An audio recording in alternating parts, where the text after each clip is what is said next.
You are listening to Amplify Your Success podcast, episode 128. And today, let's learn how to transform our customers into a Salesforce that brings us even more of our perfect clients. So let's get started. Welcome to the Amplify Your Success podcast. Hey, are you a thought leader, creative entrepreneur, or change maker and want to magnify your impact, boost influence while creating a financial abundance? Stay tuned for today's inspiring episode with your host, Melanie Benson. Hey there, inspired entrepreneurs and business leaders. It's your host, Melanie Benson here, Profit Amplifier. And I'm excited for today's episode. It's really one of those topics that I don't get to have conversations about all that much, but it's actually, I like to think of it like your stealth marketing force. It's little things like this that can radically improve your bottom line. And my guest today is going to share what she learned from growing up with Ray Kroc's, that's the founder of McDonald's, business growth advice being channeled into her brain. So she'll share more about how that worked and what she learned and how she's gone on to work with several five-star restaurants and top-of-the-line companies and just people who are creating extraordinary customer experiences. It's going to be really, really insightful for finding little areas to improve in your business. Now, before we dig in, one of the things that I think makes such a huge difference in how we approach growing our business, how we approach like opening up our mind to new possibilities is what I call a bold mindset. And so bold doesn't mean you have to go out and do outrageous things all the time. It literally means you have the confidence to set a really big vision, to stretch into goals that terrify you, and then become the person that can pull them off. And what I've noticed in my own life and coaching entrepreneurs for almost 20 years now, it's really easy to let fear get in the way. Would you agree? Yeah. Fear is something that can get in the way. We can start talking ourselves out of it. We can, start to unravel all the good we're doing because we let the limiting beliefs drive our decision making. And so I want to remind you about a valuable resource I've made available for absolutely free.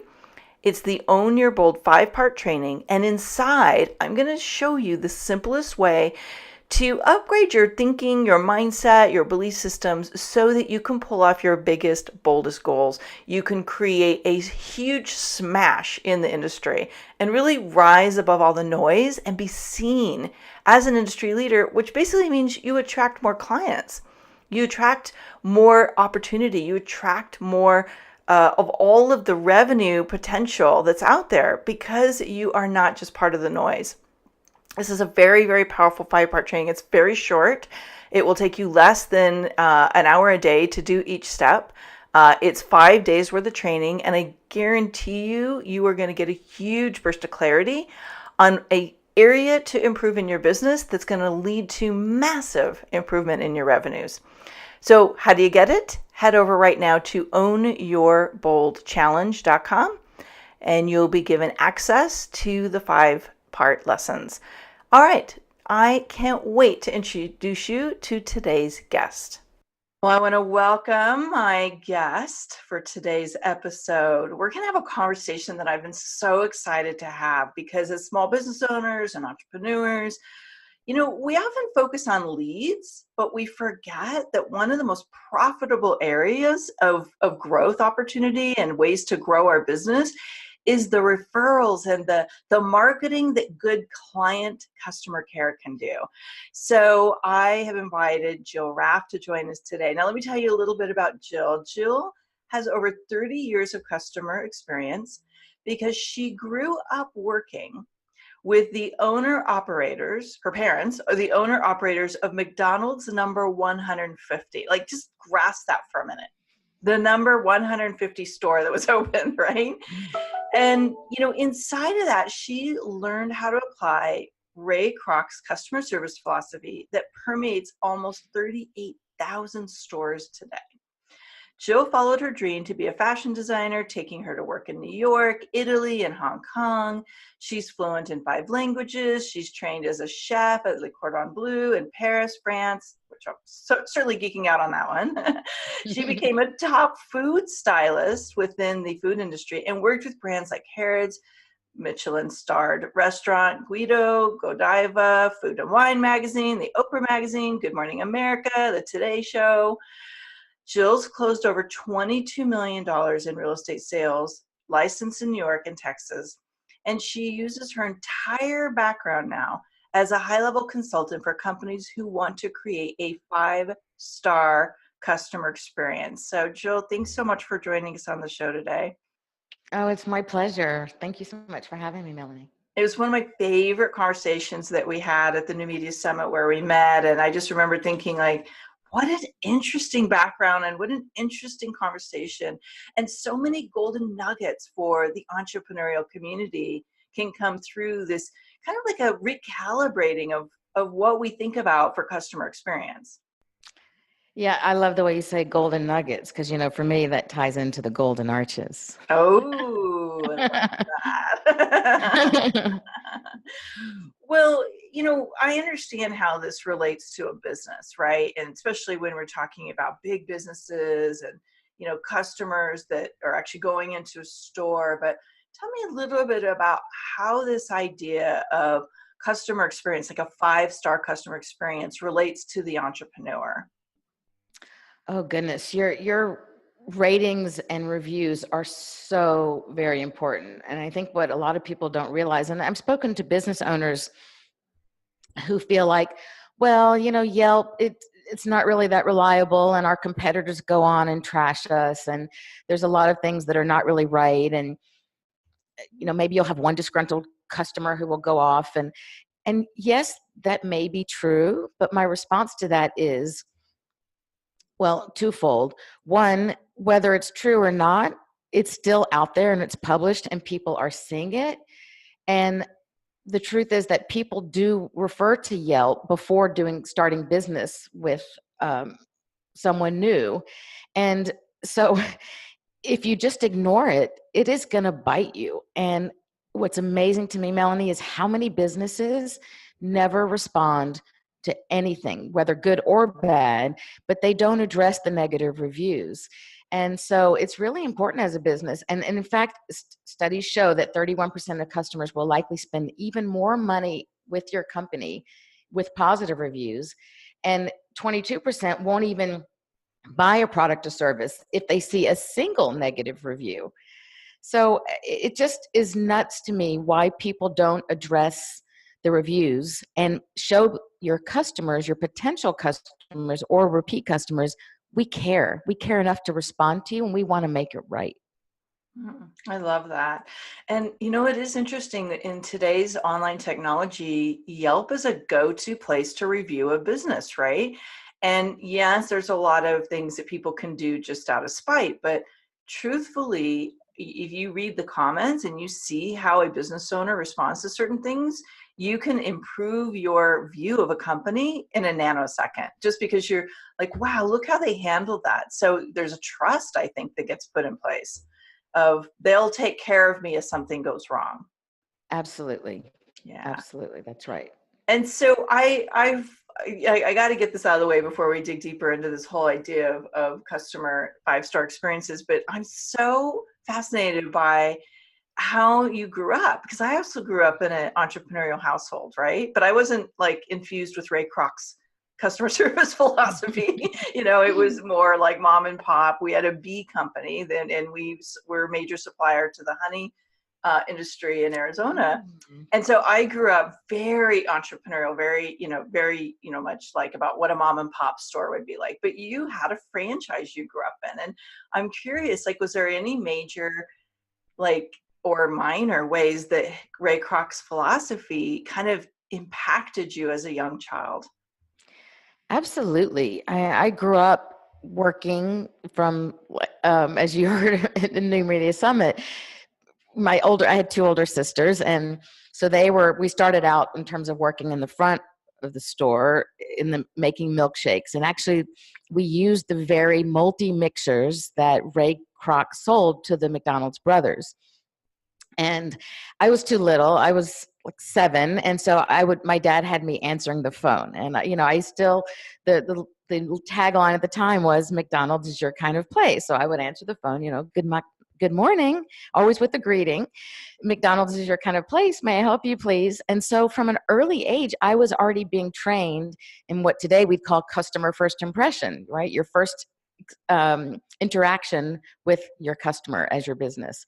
And then, of course, I worked my way through up next to the milkshakes and ultimately everywhere. And I always loved most working on the cash register because I enjoyed getting people in and out quickly. We would have, sometimes they'd have like little, they call it rabbit contests to see who you could get people in and out, but always, looking that you smiled at your customer and just doing all the different stages. But it was just something that, and going to McDonald's conferences where I would hear the speakers and Ray Kroc and others speaking, and it was just the value system that was so clearly defined. At the time, the customer's always right. Now, granted, 60 years later, the customers are different, businesses are different, and I don't think necessarily they're always right. Maybe they're not right for you, but I do think you still have to approach the business that we are there to serve our customers' interests first. And that was just something that was always a part of my ethics, my work ethic, and should be a part of everybody's business ethos. I love that. And particularly, you left me with that experience, even in a one-on-one non-buying transaction, right? Oh, yay. Yeah, it's like every way you touch somebody when you have that value inside of you is an opportunity to reinforce that, right? And I talked to a lot of people at that event. There was a lot of people who wanted time with me, and you left that impression in a way that I knew, you're the golden arches, right? Like you're you've got the golden nuggets, you've got this wisdom that was really special. So I just want to kind of reinforce that it's not always just about how we set up customer service systems, even though that's super important. It permeates down into every experience you create with someone else in the business and real world. Yeah. Well, thank you. First of all, thank you so much. I love hearing that. And I think it comes from being authentic. And I think when you generally like people and you like engaging with them and you want to learn and you're inquisitive and you're curious and you can share like-minded information or learn from another. I love learning from other people. I'm a total life learner. I think that feeling, which is what's important, is what lasts. It's the thing that remains with someone. And so it's not only the first impression, but it's the last impression. And I do think that's important in business, that you serve people from the place of service, that you genuinely want to connect with them as a human, and you're there as an employee, as a business, to serve their need, their problem, whatever it is they came to you with. And when you do that, the sales will happen naturally. It's you don't have to worry about that, and it's just feels so much better. Mm-hmm. I agree.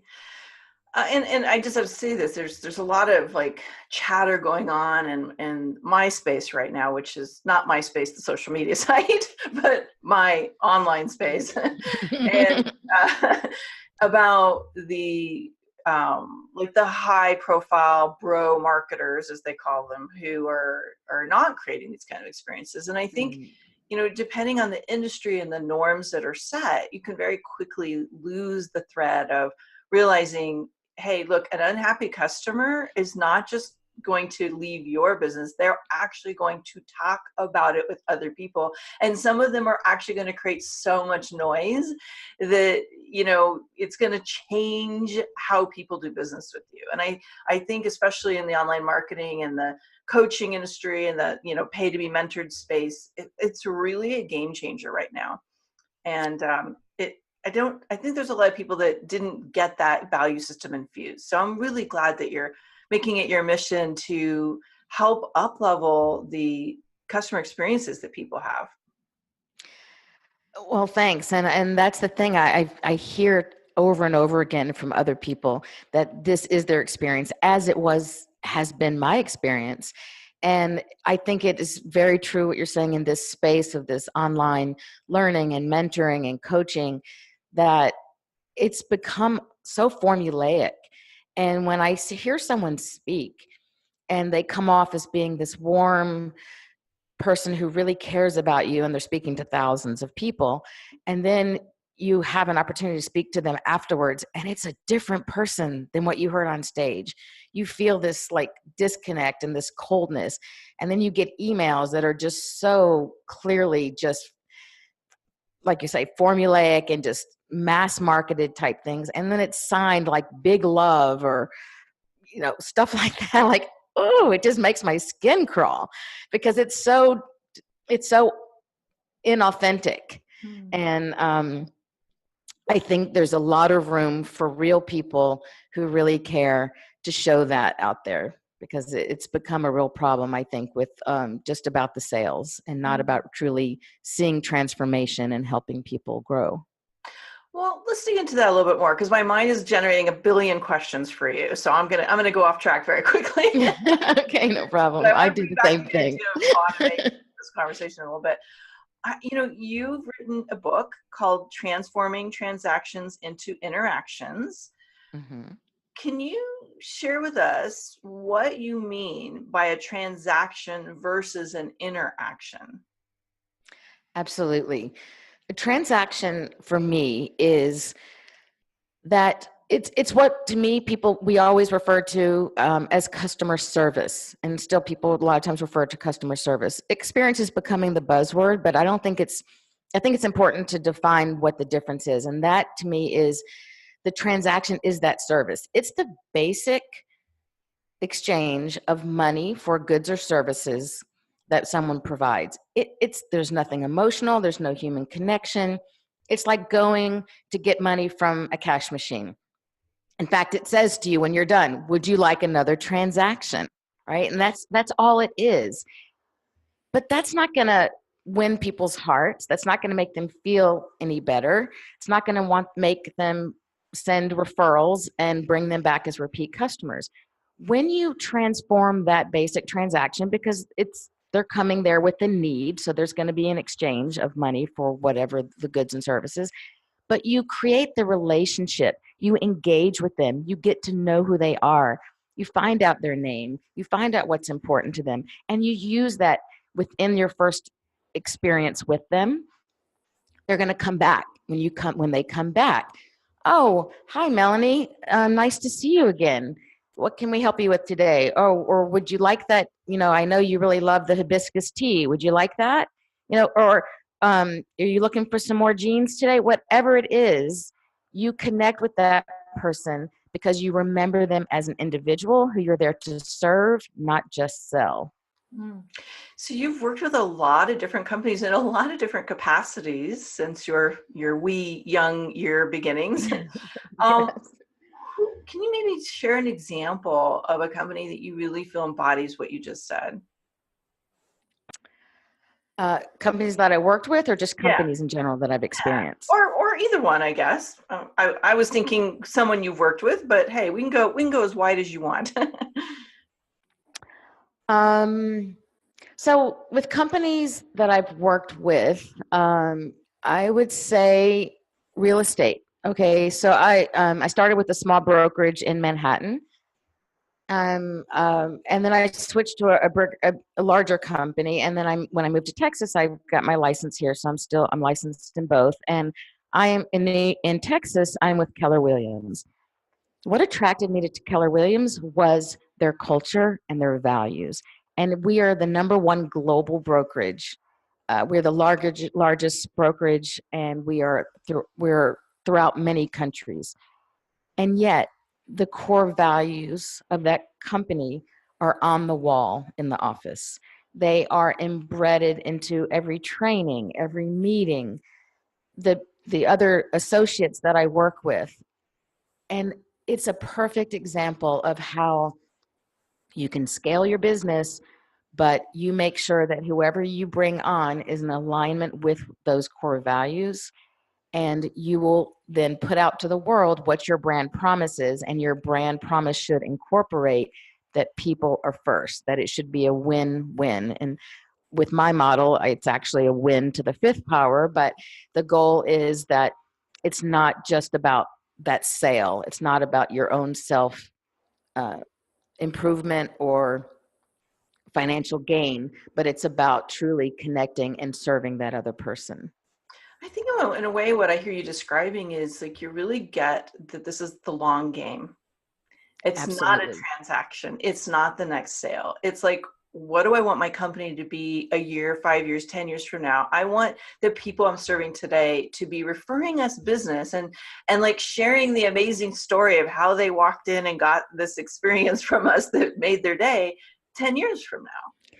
Yes, very much so. And when you hear the name of that company, what comes to mind? So, perfect example, which I'm sure people have heard all the time, but I think they just really ooze the culture, and that's Zappos, right? What Tony Hsieh did, Yeah. or Amazon. What do people think about? They have a good feeling. They have had good experiences time and time again, consistently. And that is key in a business. When you apply these principles consistently, consistency equals cash. I love that little catchphrase, consistency equals cash. Talking my love language there, lady. Well, that's what I love about it. I am truly obsessed with customer experience and the connection of people. But what really also excites me, because of, I can't help it, my upbringing, I grew up in the business, is that when you marry the principle of putting people first and caring about people, and you weave that in with business, your business is going to succeed and you're going to profit, and everyone profits along the way. And and the full use of that definition of that term, and even the community that you're in, hopefully with a give back from the company, being involved with their local communities. And so, when you put the two together, it's awesome. Yeah. So I know a lot of our listeners are going to appreciate hearing about these really big name companies, but they're probably more small business, right? Like maybe they've got under 10 employees or a couple of virtual assistants, or maybe even just be them by themselves. And I can imagine the conversation that's going through their head right now. It's like, I love this idea. I know I'm supposed to do it, but oh my God, I barely have time to keep the leads coming in to close enough business, right? Like such a common situation. Yes. What's something that they could put into action that would be really meaningful with this idea of 5-star customer experience? I think even when you're starting out, even more importantly, actually, when you're starting out, that you establish these systems and the core values right from the beginning, so that everything that's done along the way, every business decision, every development in your business, each person that you bring on into your business, everything will consistently echo the values that you want for your brand, your business. And so it is starting out with those core values and whatever it is that you're doing. But I think things as simple as creating the system that always evaluates and goes back and checks, or how are we putting out what it is, what we promise, how are we engaging with our customers. You don't have to be a huge business. In fact, how did they get there? They started small. Everyone starts with a single person, just you with your idea, and then you grow as you bring more people on. But I think leveraging the parts that you don't love, that even if you can do them, just because you should doesn't mean you could. Sorry, the other way around. Just because you can do something doesn't mean you should do it, right? So Right. And so I think that's really important, and to leverage those pieces, and that will give you more time to do the parts that you're really good at and you can be most productive in. And it's just all about, I think, living by reinforcing that core value of honoring your customer's decision to do business with you over a competitor, because everyone has lots of options today. Yeah. I agree. I want to get into some of the mistakes that people are making in this area, but I was wondering, like, I think I want to share something we did from the get-go that always made a huge impression. I think it's right in line with what you're saying here. Mm-hmm. Because if you're a business similar to mine, you're probably thinking like, well, okay, well, what are some of the tangible things I could do, right? Mm-hmm. There's two things we did. And then we're not perfect at any of this. Let's just be clear, right? No one's perfect with any of it. But as a rule, one of the things we've always tried to do is return phone calls and get back to people within 24, 48 hours at the max, unless it's a weekend.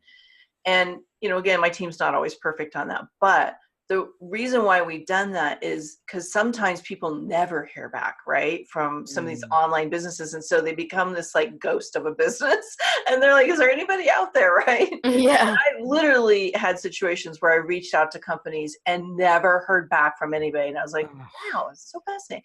But another thing we did, and it was the simplest thing, it was super inexpensive. It made such an impact, is when somebody bought something from my company, over $50, we sent them a little postcard or a card that just said, thank you. I'm really looking forward to getting to know you better. How else can we support you, right? And I literally would have people email my assistant and say, oh my God, I have spent thousands of dollars with people and never received anything in the mail. And I just wanted to give a couple of ideas of ways to create an experience in the online market, especially if you are more a smaller business. And you're like, well, what can I do that's meaningful, that can make an impression that you may not even realize the value of that impression to the person on the other end. It's huge what you just said. And, touching on just a quick statistic that reinforces that, especially when it comes to like online reviews, that they find that when customers complain, that if you respond on the spot, of course, it's always the best, but everyone can't be available immediately, right? 24/7, but within 24 to 48 hours, that your business is going to increase by 82 to 98% because people are impressed that you care, that you've actually been responsive to them. Mm-hmm. And so it could be a simple thing of even a text message, that phone call, that response is really important, and that it be something personal, and that I would reference back to whatever it is that they wrote you, letting them know you've actually taken the time to read what their concern is. You're not just like, oh, here, I'm calling you back now, what can I help you with? And I haven't even taken the time to invest in what you took the time to write me about. So you're respecting their time, and you're showing them that you care with their specific problem. Handwritten notes are huge, very much a part of the real estate industry, not so much used in other parts of the industry, other industries. And so this is where, in fact, my kind of multi-industrial experience comes in, because I kind of cross-pollinate ideas where maybe you do something in one industry that's very commonplace and standard, and it's not being done in another industry. So when it's applied somewhere else, it actually stands out as being exceptional and something that is different, that people aren't used to seeing. People are not used to handwritten notes anymore with email, just completely, everyone's flooded with emails. So a handwritten note, maybe even a small gift card, something that's not going to cost you a lot of money, $5, $10, thank you for your referral. Every time I get a real estate referral, before I even know if that deal is going to turn into anything, it could be someone's, just looking, and in the end, they don't do anything. But I always send a gift card to the person who's referred me for thinking of me and keeping me in front of mine. It could be something like, after you maybe done a small part of a project, or have something that you've accomplished with someone, maybe send a small bouquet of flowers, something that will be on their desk that remind them, or something that maybe isn't perishable. Of course, I'm a chocolate person, so I'm always happy with chocolate. But even something that maybe is a gift at the end of a project with someone that is related in some way to what they're doing. So, maybe they love wines. So maybe you get an engraved wine opener, or something personalized. I think personalization is really big, and it's something that they'll have in front of them will always remind them of you. Yeah, I love that. I feel like I'm doing a lot of the right things based on what you just said. There you go. I think so. We have somebody that she is always sending referrals to my coaching, and she's so generous with it. She just does it because she loves the results she's getting. And so I always surprise her with these little, I try to find something different each time. So I'm not sending her at the same time. She doesn't drink wine and she doesn't really drink coffee. So it's like really like, okay, I got to get creative. So, Yeah. but every time she's like, oh my God, this is the best. So it's fun. Like I love making people feel that sense of delight just by doing something they would normally do anyway. Yeah, and it is fun on your side because giving, excuse me, giving is fun. And when you give with the consideration of that person in mind, it's even more special because, again, it's more powerful as well because they're like, wow, they actually know me. They know my interest. And that's where it goes into, again, where I say in the beginning, when you establish that client relationship, get to know them and what's important to them. Take little notes, keep it in your CRM so that when you need to have a gift or a holiday or anniversary comes up or something special, you can follow back up and say, oh, how was that trip to Italy? I know it looks like I think you just got back about a week or so ago. You're getting settled in. What was your favorite, part of your trip? Or send them a little something from that was reminiscent of Italy, or before they go. It's all about knowing your client and your customer. Yeah, so true. Okay, so I almost hate to bring it back to mistakes because we're on such a great roll of all the good stuff you can do. But, sometimes I don't think people understand the impact of something until they see very clearly they're making a mistake that they could easily shift, right? So maybe give us the top 2 or 3 mistakes that people, especially in the entrepreneurial businesses, might be making. I think the biggest mistake is what we just talked about is communication. When people are not followed, if communications is not followed through and the person feels forgotten and that they've taken their money, but now they're not interested in delivering or giving them any attention, then they start to really feel like a transaction. Mm-hmm. They feel a little used, and then resentment builds up, and then it becomes a lot harder to get in front of that 8 ball and create the healthy relationship that you need to be able to serve them and help them make the progress that they came to you for from the beginning. Absolutely. So Can I just add to that? If you make yeah, yourself sure. so unavailable that you Mhm. are unable, you may not be like disappearing, but you've made yourself so unavailable. Absolutely. And the reason people connect with you in the beginning is because they had this feeling there was something that resonated with what you've said that they feel they have a need for, and they've connected to you personally for whatever reason. So follow through on that. Don't let people down. Be there for them and provide them the services that they've paid you for. First and foremost, they paid you for something, right? And so deliver what I call celebrity customer experience. Because think about how celebrities are treated. And why is their dollar worth any more than your dollar? It's not. In the bank, it's worth the same amount of money. So deliver a celebrity customer experience each time to every person, no matter how big or small that contract or project is with them. At the end of the day, it could lead to more referrals, repeat business, but it's genuine, it's authentic, and it's going to feel right. And after all, they've paid you for a service, and go beyond and really serve them. Well said. Anything else that we need to kind of have on our radar? It's like, okay, avoid this pitfall that people make in this area.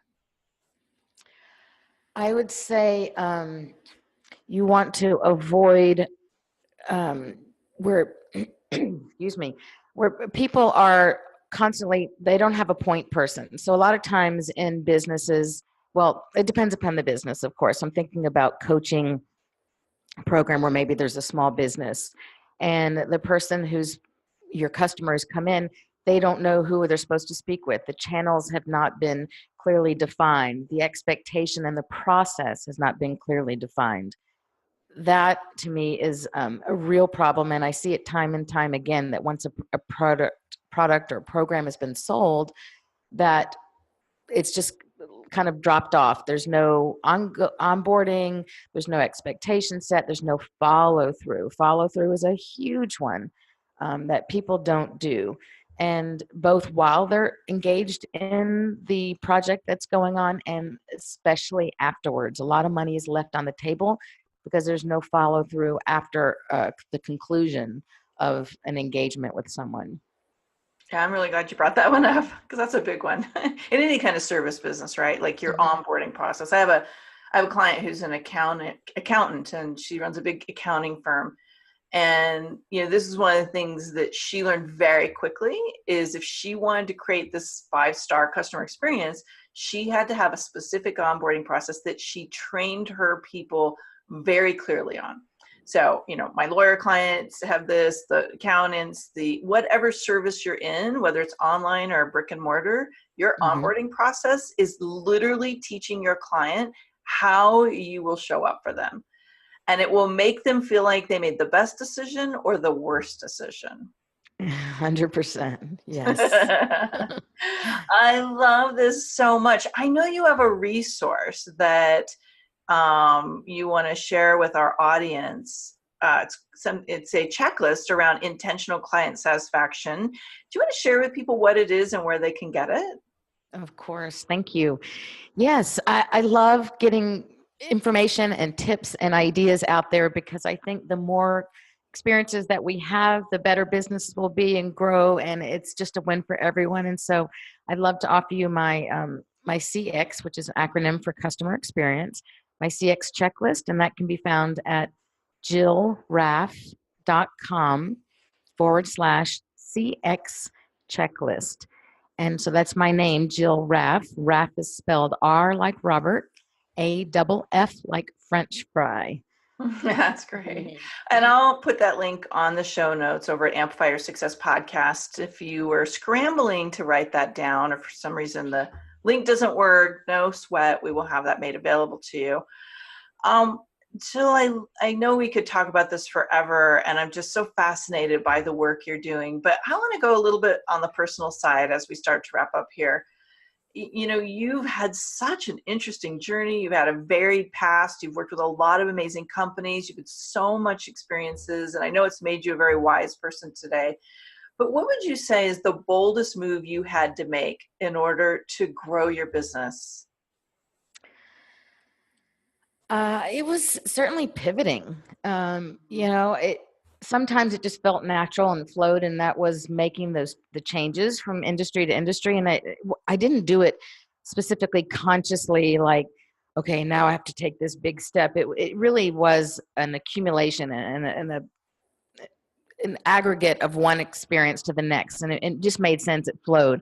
But I think probably the boldest, I don't think of it that way, but I guess it is. I hear other people talk about, wow, so you went from this industry to that industry. But when I moved to Austin from Manhattan, where I spent most of my adult life in New York City, I didn't realize that originally it was like cutting off my business, my real estate business. And so I continued to have to really work at leveraging and keeping that business alive in New York and establishing all over again a business in Texas.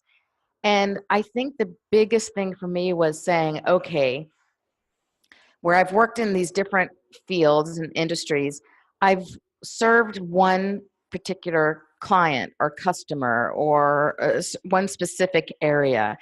And I know I have so much more to give. And when I combine it all together, how can I be most helpful and purposeful and serve the most people with everything that I've learned in my upbringing? And that really is what created my customer experience strategist business.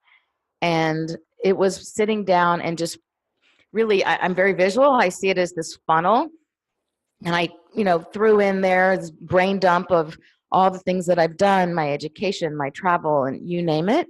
And it really came out as recognizing that the pattern, the common thread there was the customer's experience, always putting people first. And through my own experiences of having a great experience where I walk out and I have this big smile on my face, I'm like, why do I feel this way?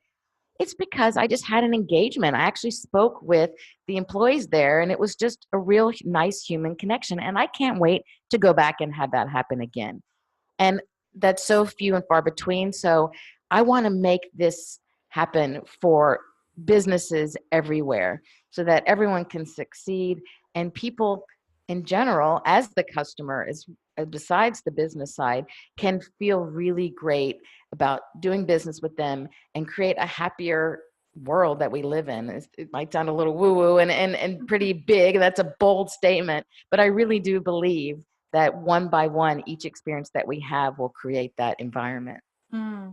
I think that's a very worthy, bold goal to set. Because, if we don't start shifting how we show up as business leaders, then we can't create a shift in the greater consciousness of the business world. So I love that. Thank you. Thank you. Of course. Thank you. Oh, Jill, I love this so much. You're such a wise soul, and I love all of the gifts you bring to this community with your intentional client satisfaction, your 5-star customer experience process. I want to encourage you guys to grab the checklist, the CX checklist, joeraff.com/CX checklist, and really look at how could you take one piece of your business and raise the experience to 5-star, even if it's in just one place, and really set the intention that by raising my experience I give my clients, I'm not just changing one life today, I'm actually setting my business up to get more business by simply wowing the customers I have. It's a very powerful place to play. So Jill, thanks for bringing this to us today. I appreciate you so much. Oh, thank you. I really appreciate you. This was wonderful. A lot of fun. Thank you. All right, we'll see you guys next week for another power-packed episode of Amplify Your Success podcast. This is Melanie Benson, your host. Thanks so much for listening in today. If you want to catch up on any of the show notes and circle back on any of the resources we shared in today's show, head on over to the show page at amplifyyoursuccesspodcast.com. And remember, you amplify your results faster when you're in a community of other people who are moving and shaking. Join us at amplifyyoursuccesscommunity.com. One last thing. When you've gained insight from today's episode, help us share that and inspire other people by heading over to iTunes, subscribing, and give it a review. iTunes absolutely loves seeing these reviews pop up, and it actually helps boost my show's visibility. So I would be super grateful for your reviews. And as always, I love seeing your shares of these episodes on Twitter, Facebook, and Instagram. Come find me over there. Tag me in your shares. I'll give you some social media love right back.